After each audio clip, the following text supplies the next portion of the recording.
আজিৰ পৰা প্ৰায় 122 বছৰ আগৰ এটা কাহিনী। অসমৰ বুকুত এটা বিশাল ঘাঁহনি অঞ্চল, চাৰিওফালে বিশাল গছ-গছনি, ডাঠ জংঘল, জলাশয়, নদী, হাবি আৰু ওখ ওখ ঘাঁহনি। আৰু সেই অঞ্চলত তেতিয়া ঘূৰি ফুৰিছিল এটা অতি বিৰল প্ৰাণী, এশিঙীয়া গড়, যি আমাৰ অসমৰ গৌৰৱ আৰু পৃথিৱীৰ বুকুত অসমৰ পৰিচয়।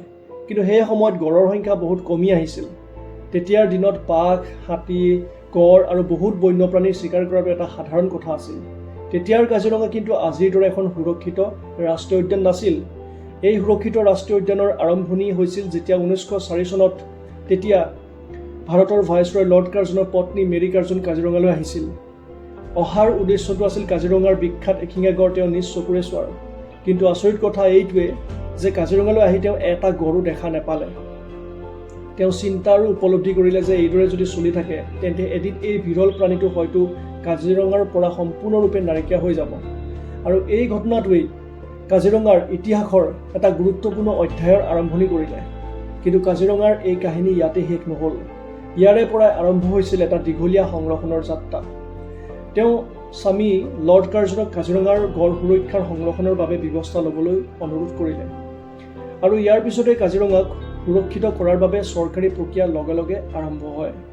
1905 চনৰ 1 জুনত প্ৰায় 232 বৰ্গ কিলোমিটাৰ এলেকাৰ কাজিৰঙাক প্ৰপ'জড ৰিজাৰ্ভ ফৰেষ্ট হিচাপে জাননী কৰা হৈছিল। তাৰ পিছত 1908 চনত কাজিৰঙাই ৰিজাৰ্ভ ফৰেষ্ট হিচাপে স্বীকৃতি লাভ কৰিলে। তাৰ পিছতে 1916 চনত ইয়াক ব্ৰিটিছ চৰকাৰৰ দ্বাৰা গেম চেঞ্চুৰী হিচাপে ঘোষণা কৰা হয়। পিছলৈ 1950 চনত কাজিৰঙাক ৱাইল্ড লাইফ চেঞ্চুৰী হিচাপে ঘোষণা কৰিছিল। কিন্তু কাজিৰঙাৰ যাত্ৰা তাতেই শেষ নহ'ল। 1976 চনৰ 11 ফেব্ৰুৱাৰীত কাজিৰঙাক ভাৰত চৰকাৰে আনুষ্ঠানিকভাৱে নেশ্যনেল পাৰ্ক হিচাপে ঘোষণা কৰে।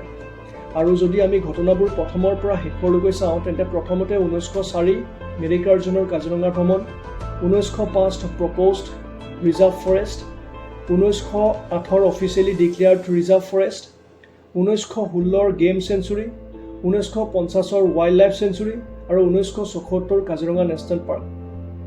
এতিয়া আহিছোঁ আমি কাজিৰঙাৰ ইতিহাসৰ আটাইতকৈ গৌৰৱৰ মুহূৰ্তটোলৈ। সেইটো হৈছে 1985 চনত কাজিৰঙাৰ নেশ্যনেল পাৰ্কক ইউনেস্কো ৱৰ্ল্ড হেৰিটেজ ছাইট হিচাপে বিশ্ব ঐতিহ্যৰ তালিকাত অন্তৰ্ভুক্ত কৰা হয়। আৰু অৱশেষত 2007 চনত কাজিৰঙাক টাইগাৰ ৰিজাৰ্ভ হিচাপে ঘোষণা কৰা হৈছিল। এতিয়া কাজিৰঙা কেৱল অসমৰ সম্পদ হৈ থকা নাই, ই বিশ্বৰ বাবে গুৰুত্বপূৰ্ণ প্ৰাকৃতিক ঐতিহ্য হিচাপে স্বীকৃতি লাভ কৰিলে। যিখন কাজিৰঙাৰ নাম শুনিলেই আমাৰ চকুৰ আগত গড়, হাতী, বাঘ আৰু বিশাল সেউজীয়া ঘাঁহনি ভাহি উঠে, আজি সেই কাজিৰঙাক লৈ এটা ডাঙৰ প্ৰশ্ন আৰু বিতৰ্কৰ সৃষ্টি হৈছে। বিতৰ্কটো হৈছে কাজিৰঙাৰ ইক' চেঞ্চিটিভ জ'ন চৰকাৰে 10 কিলোমিটাৰৰ পৰা 1 কিলোমিটাৰলৈ কমাব বিচাৰিছে। কিন্তু প্ৰশ্নটো কিয়? এইটো এটা কিলোমিটাৰৰ সংখ্যা নহয়, ইয়াৰ সৈতে জড়িত হৈ আছে কাজিৰঙাৰ ভৱিষ্যত, বন্যপ্ৰাণীৰ বিচৰণ পথ, স্থানীয় মানুহৰ জীৱিকা, উন্নয়ন, পৰ্যটন, হোটেল, ৰিজৰ্ট, পাহাৰ কটা, মাইনিং কৰা আৰু চৰকাৰৰ কিছুমান কনজাৰভেশ্যন পলিচি। আৰু এই বিতৰ্কৰ মাজতে সোমাই পৰিছে সুপ্ৰিম কোৰ্ট, নেশ্যনেল গ্ৰীণ ট্ৰাইব্যুনেল, চৰকাৰৰ প্ৰস্তাৱ আৰু ছ'চিয়েল এক্টিভিষ্ট প্ৰণৱ দলেৰ NSAৰ ডিটেনশ্যন বিষয়টো। যদি সম্পূৰ্ণ বিষয়টো আমি একেবাৰে সহজকৈ বুজিবলৈ চেষ্টা কৰোঁ তেন্তে আমি প্ৰথমে বুজি পাব লাগিব যে ইক' চেঞ্চিটিভ জ'ন মানেনো কি। ইক' চেঞ্চিটিভ জ'ন মানে নেশ্যনেল পাৰ্ক বা ৱাইল্ড লাইফ চেঞ্চুৰী চাৰিওফালে থকা এনে এটা প্ৰটেক্টেড জেগা বা এৰিয়া হয় য'ত প্ৰকৃতি আৰু পৰিৱেশৰ ওপৰত কিছুমান ক্ষতিকাৰক প্ৰভাৱ পেলাব পৰা কাম নিয়ন্ত্ৰণ কৰা হয়। আৰু ইক' চেঞ্চিটিভ জ'ন মানে নেশ্যনেল পাৰ্কৰ ভিতৰৰ এলেকা নহয়, ই নেশ্যনেল পাৰ্কৰ বাহিৰৰ এটা বাফাৰ জ'ন, ৰেগুলেটেড জ'ন, য'ত কিছুমান কাম সম্পূৰ্ণ নিষিদ্ধ আৰু কিছুমান কাম নিয়ম নীতি মানি কৰিব পৰা যায়। কিন্তু ইক' চেঞ্চিটিভ জ'ন মানে এইটো নহয় যে সেই অঞ্চলত মানুহ থাকিব নোৱাৰিব। কিছুমান কাম ইয়াত নিষিদ্ধ, কিছুমান নিয়ন্ত্ৰিত আৰু কিছুমান পাৰ্মিচিবল। এতিয়া সুপ্ৰিম কোৰ্টে ইক' চেঞ্চিটিভ জ'নৰ ওপৰত কি কৈছে আমি এবাৰ ভালকৈ বুজিবলৈ চেষ্টা কৰোঁ আহক। সুপ্ৰিম কোৰ্টে দুটা অফিচিয়েল অৰ্ডাৰ উলিয়াইছিল। প্ৰথম অৰ্ডাৰটো আছিল TN Godavarman versus union of India গোচৰৰ 2022 চনৰ 3 জুনত প্ৰথম অৰ্ডাৰটো উলিয়াইছিল। আৰু অৰ্ডাৰটোৰ পেৰাগ্ৰাফ নম্বৰ 56.1ত কৈছিল যে নেশ্যনেল পাৰ্ক বা ৱাইল্ড লাইফ চেঞ্চুৰী বাউণ্ডেৰীৰ পৰা মিনিমাম 1 কিলোমিটাৰ ইক' চেঞ্চিটিভ জ'ন হিচাপে ৰাখিব লাগে। কিন্তু যদি ইতিমধ্যে কোনো প্ৰটেক্টেড এৰিয়াৰ বাবে 1 কিলোমিটাৰতকৈ অধিক বা 10 কিলোমিটাৰ ইক' চেঞ্চিটিভ জ'ন প্ৰপ'জড হৈ আছে তেন্তে সেই আগৰ 10 কিলোমিটাৰ এৰিয়াটো চলি থাকিব। আৰু মানে প্ৰযোজ্য হৈ থাকিব আৰু যিবোৰ প্ৰটেক্টেড এৰিয়াৰ ক্ষেত্ৰত ষ্টেটৰ ছাইট স্পেচিফিক প্ৰপ'জেল নাই সেই ক্ষেত্ৰত আগৰ পুৰণা 10 কিলোমিটাৰ ব্যৱস্থা প্ৰযোজ্য হৈ থাকিব। সেই ইক' চেনচিটিভ জোনৰ ভিতৰত কিছুমান কাম নিষিদ্ধ থাকিব, কিছুমান নিয়ন্ত্ৰিত আৰু কিছুমান পাৰ্মিচিবল হ'ব। কিন্তু পিছত চেণ্ট্ৰেল গভৰ্ণমেণ্ট আৰু বিভিন্ন ষ্টেটে কোৰ্টক ক'লে যে সকলো নেশ্যনেল পাৰ্কৰ জিঅ'গ্ৰাফিকেল কণ্ডিশ্যন একে নহয়। চ' ক'ৰবাত 10 কিলোমিটাৰ ইক' চেনচিটিভ জোন হ'ব, ক'ৰবাত 500 মিটাৰো হ'ব পাৰে। আৰু কোৰ্টে এই চৰকাৰৰ যুক্তিটো শুনি চিন্তা কৰিলে আৰু বিবেচনা কৰি গ্ৰহণ কৰিলে আৰু 2022 চনৰ অৰ্ডাৰটো মডিফাই কৰি আকৌ 2023 চনৰ 26 এপ্ৰিলত এটা অৰ্ডাৰ উলিয়ায় আৰু এই অৰ্ডাৰটোৰ পেৰাগ্ৰাফ নম্বৰ 55 আৰু 57ত স্পষ্টকৈ কয় যে সকলো নেশ্যনেল পাৰ্কৰ বাবে ইক' চেনচিটিভ জোনৰ বাউণ্ডেৰী একে হ'ব নোৱাৰে, কাৰণ কোনো প্ৰটেক্টেড এৰিয়াত এফালে 10 কিলোমিটাৰ আনফালে 3 কিলোমিটাৰ হ'ব পাৰে। জেগাটোৰ জিঅ'গ্ৰাফি, ইণ্টাৰষ্টেট বাউণ্ডেৰী, নদী আদি বিভিন্ন ফেক্টৰ চাইহে বাউণ্ডেৰী ফিক্স কৰা হ'ব। এইটো মডিফাই কৰি পেলাই ক'লে সুপ্ৰিম কোৰ্টে। আৰু লগতে পেৰাগ্ৰাফ 60 আৰু পেৰাগ্ৰাফ 65ত ক'লে যে নেশ্যনেল পাৰ্কৰ ভিতৰত আৰু তাৰ বাউণ্ডেৰীৰ পৰা 1 কিলোমিটাৰ এৰিয়াৰ ভিতৰত কোনো ধৰণৰ মাইনিং কৰিব নোৱাৰিব। ষ্ট্ৰিক্টলি প্ৰহিবিটেড ফৰ মাইনিং, অৰ্থাৎ ইক' চেনচিটিভ জোনৰ ভিতৰত মাইনিং সম্পূৰ্ণভাৱে নিষিদ্ধ কৰিলে। এতিয়া বহুতে কৈ আছে যে সুপ্ৰিম কোৰ্টৰ অৰ্ডাৰত লিখা আছে যে 5 ষ্টাৰ হোটেল বনাবলৈ সুপ্ৰিম কোৰ্টে অনুমতি দিয়া আছে। মই আপোনালোকক দুইটা অৰ্ডাৰ স্ক্ৰীণত দি দিম।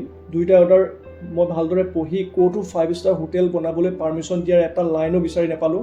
আৰু যিসকলে দাবী কৰিছে তেওঁলোকক সুধিব বিচাৰিছোঁ, সুপ্ৰিম কোৰ্টৰ কোনটো অৰ্ডাৰত 5 ষ্টাৰ হোটেলৰ পাৰ্মিশ্যন দিয়া হৈছে আৰু অৰ্ডাৰটোৰ নাম্বাৰ আৰু পেৰাগ্ৰাফ নাম্বাৰ সহ দেখাবলৈ মই তেওঁলোকক ইয়াৰ পৰা অনুৰোধ জনাইছোঁ।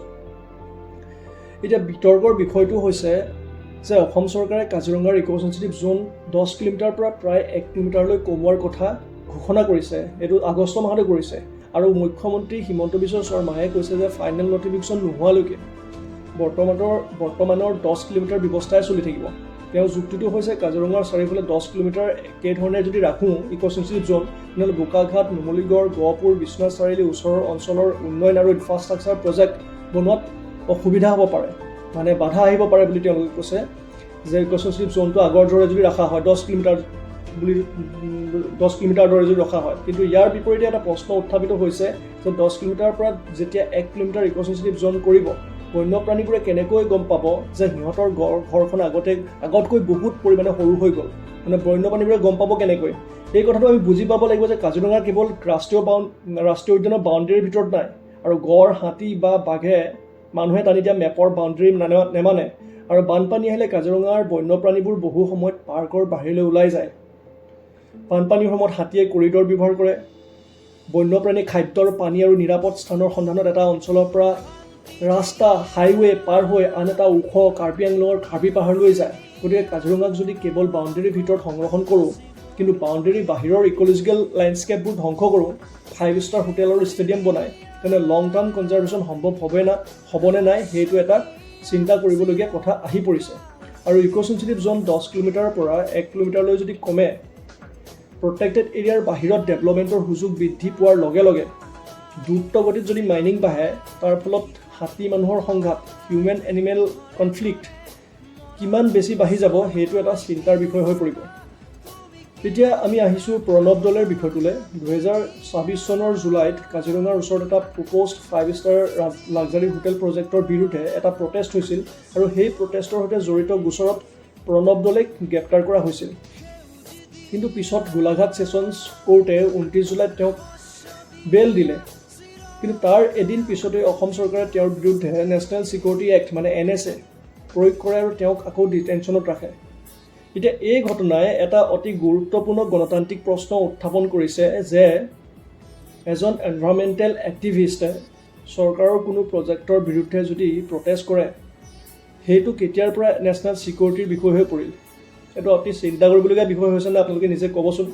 আৰু এটা কথা, কাজিৰঙাৰ ওচৰত যি 5 ষ্টাৰ লাক্সাৰী হোটেল প্ৰজেক্টক লৈ বিতৰ্ক চলি আছে বা হৈছে, সেই বিষয়ত NGTৰ 2025 চনৰ এটা অৰ্ডাৰত অসম গভৰ্ণমেণ্টে কৈছিল যে কাজিৰঙাৰ চাৰিওফালে প্ৰটেক্টেড এৰিয়াৰ বাবে ইক' চেনচিটিভ জোন প্ৰপ'জেল এটা 6 মে 2024 চেণ্টাৰলৈ পঠিওৱা হৈছে আৰু সেইটো ministry of environment, forest and climate চেঞ্জৰ বিবেচনাৰ অধীনত আছিল, মানে MOFCCৰ বিবেচনাৰ অধীনত আছিল।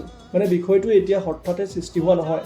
বহুদিন ধৰি eco' sensitive zone, land for hotel, stadium, tourism ডেভেলপমেণ্টক লৈ আলোচনা চলি আহিছে। আমিহে এতিয়া গম পাইছোঁ এইবোৰ কথাবোৰ। এতিয়া চৰকাৰলৈ আমাৰ এটা মুকলি প্ৰশ্ন চৰকাৰে যদি কয় কাজিৰঙাৰ বাবে 1 কিলোমিটাৰ ইক'চেঞ্চুৰিক জ'নেই যথেষ্ট আৰু বৈজ্ঞানিকভাৱে উপযুক্ত, তেন্তে সেই সিদ্ধান্ত লোৱাৰ আগতে তেওঁলোকে কি বৈজ্ঞানিক তথ্য আৰু ষ্টাডিৰ ওপৰত ভিত্তি কৰি এই সিদ্ধান্ত লৈছে। যদি 1 কিলোমিটাৰ ইক'চেঞ্চুৰিক জ'ন ঘোষণা কৰা হয়, তেন্তে সেই 1 কিলোমিটাৰৰ বাহিৰত কি হ'ব? যদি এখন hotel, resort, stadium, infrastructure project 1 বা 2 কিলোমিটাৰত হয়, তেন্তে তাৰ ইক'লজিকেল ইম্পেক্ট জীৱ-জন্তুৰ ওপৰত পৰিব নে নপৰে? আমি চৰকাৰক এইটো কথা সুধিব বিচাৰিছোঁ।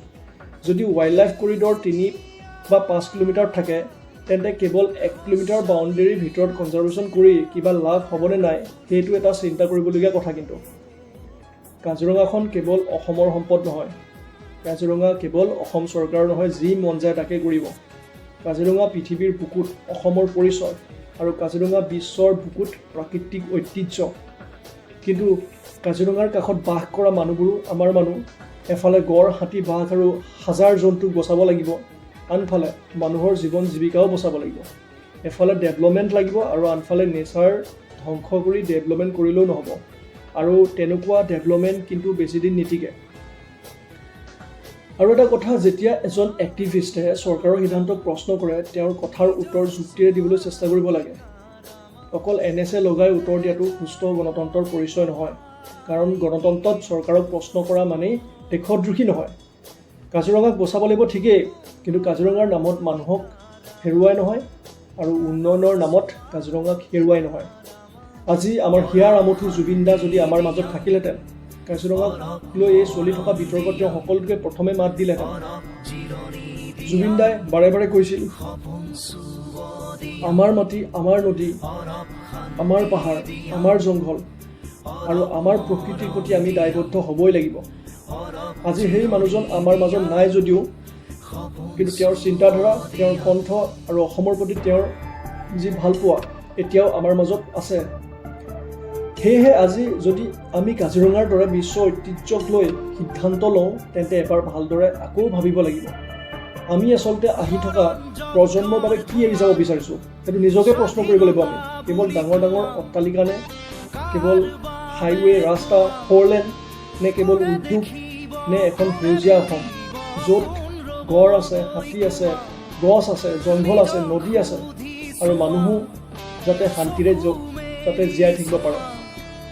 জুবিন দা আজি আমাৰ মাজত থকা হ'লে হয়তো আমাক এটাই কথা সোঁৱৰাই দিলেহেঁতেন, উন্নয়ন হওক, কিন্তু নিজৰ মাটি আৰু প্ৰকৃতিক হেৰুৱাই নহয়। সেয়েহে চৰকাৰক প্ৰশ্ন কৰাটো আমাৰ অধিকাৰ। আৰু কাজিৰঙাৰ ভৱিষ্যত সম্পৰ্কে প্ৰশ্ন কৰাটো কেৱল কোনো এজন ব্যক্তিৰ দায়িত্ব নহয়, ই আমাৰ সকলোৰে দায়িত্ব। ধন্যবাদ।